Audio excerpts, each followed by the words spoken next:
Welcome to Mastering Presentations. Whether you're pitching a brand new startup or leading a high-stakes team meeting, or maybe a keynote at a major industry conference, your ability to present effectively is absolutely crucial. It can literally make or break your credibility. So in this video, we're going to take that pit in your stomach speaking anxiety and transform it into undeniable executive presence. We're going to go through some tips and tricks from the best in the business, and we'll break down some actionable proven frameworks to help you completely own the room, and then give you some handy strategies to make that happen. I find this very interesting. The biggest fear most people have is not spiders or flying in an aircraft.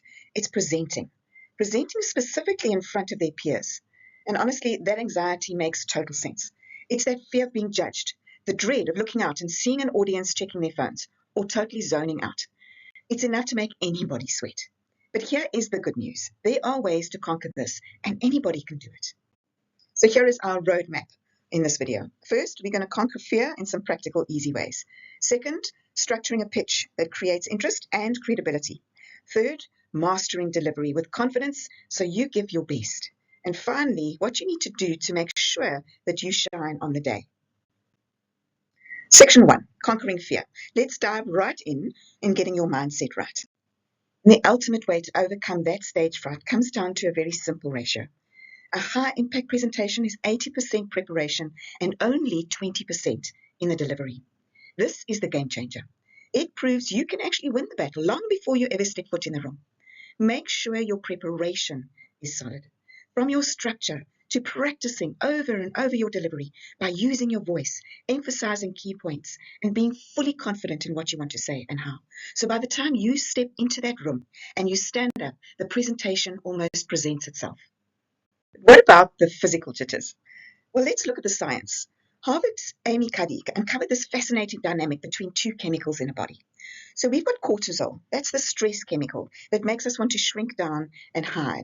It's the one that is almost the defense chemical that we have. And then you have testosterone, the dominance and confidence chemical. Cuddy found that you can actually manipulate these levels by just changing how you hold your body before you speak. She sums it up perfectly right here.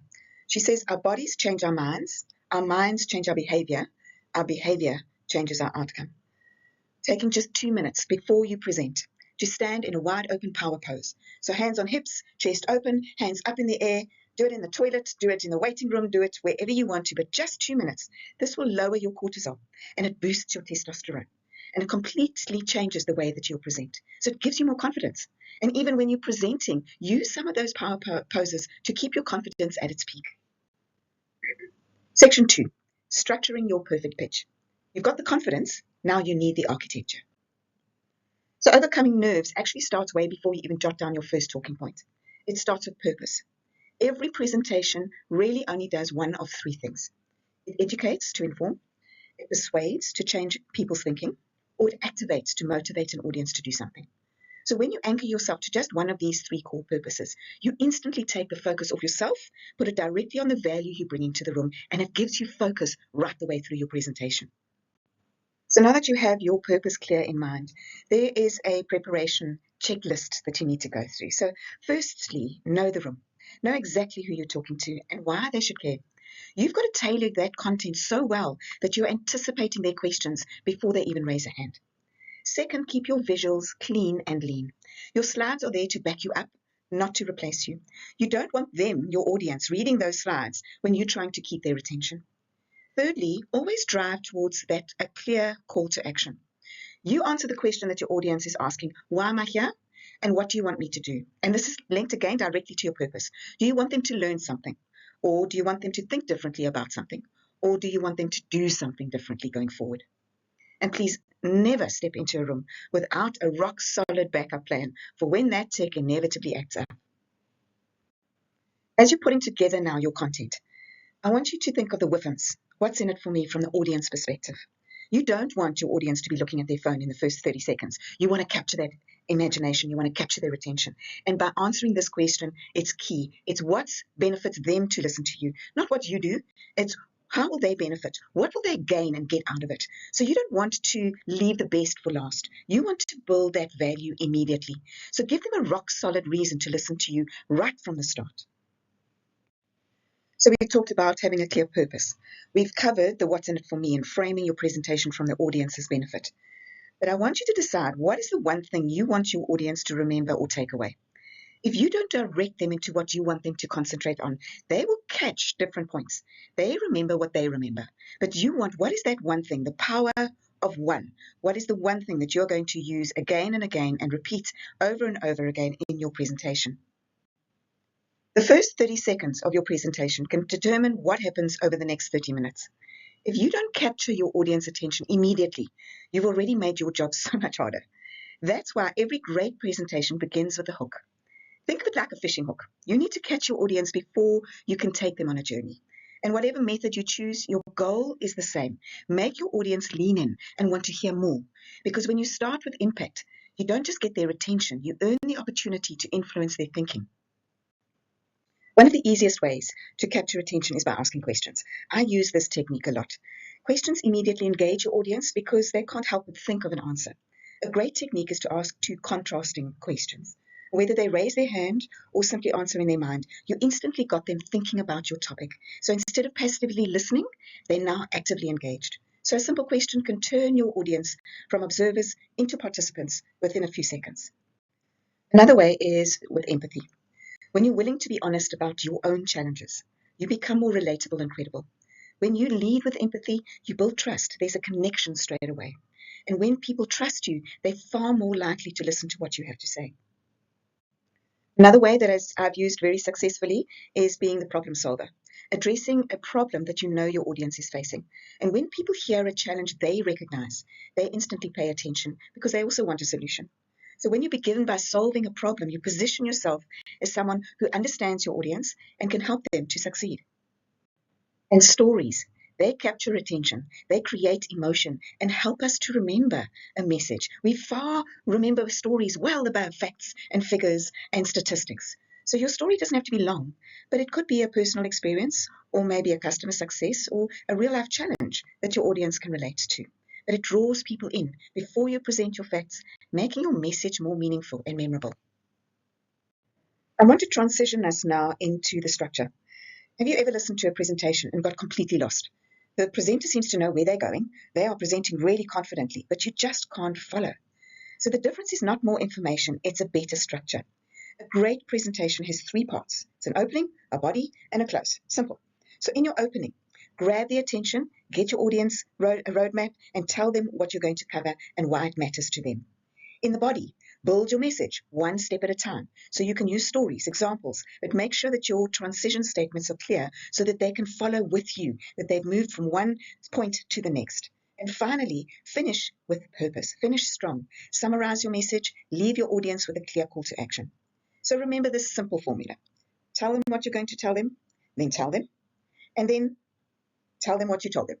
That's the structure, as simple as that.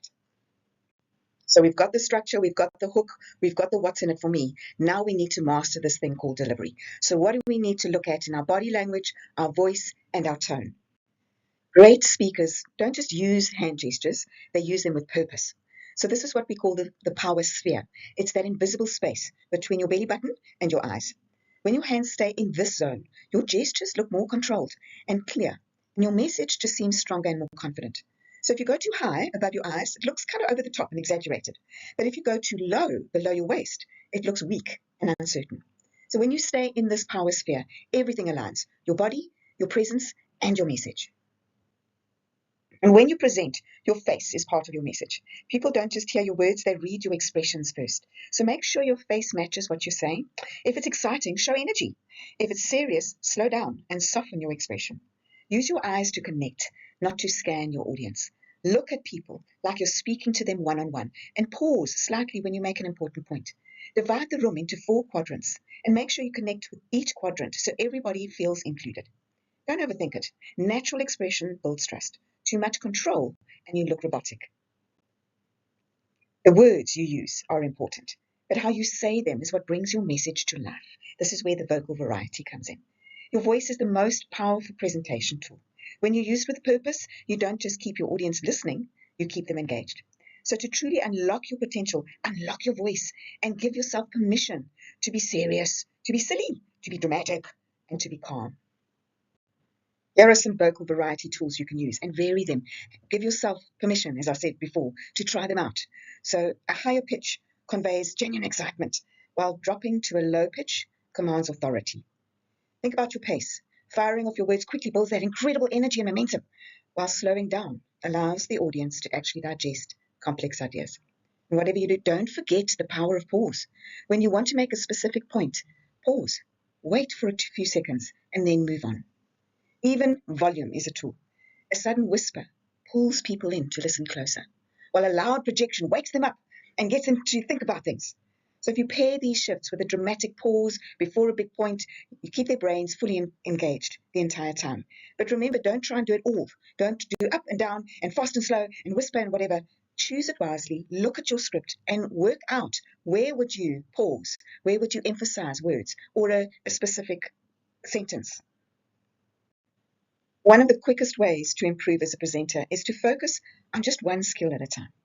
So if your nerves and fear is holding you back, don't try to fix everything. Just slow your breathing, relax your shoulders, and give yourself time to think before you speak. If you tend to ramble and use words going on and on, use a simple structure.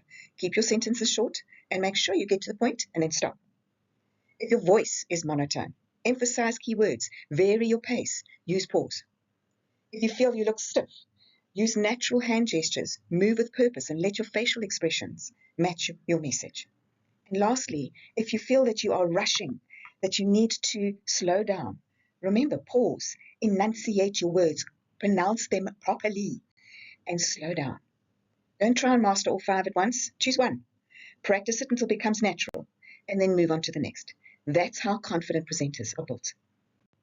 Then when you've finished your presentation and you open it up to questions and answers, you don't want to lose the credibility and authority you've built. I find Vin Gang's 3-2-1 framework really helpful in answering questions, rather than rambling on and getting lost in the answer. It's 3 steps, 2 types, 1 thing. So think of some questions that they might ask you and prepare some answers, so that when you do answer, you can answer with authority and you can finish strong. The more effort you put into preparing and practicing your presentation, the more natural and confident you'll become. Read it aloud at least 10 times so you don't stumble over the words. But don't try and memorize it. Just remember the key points.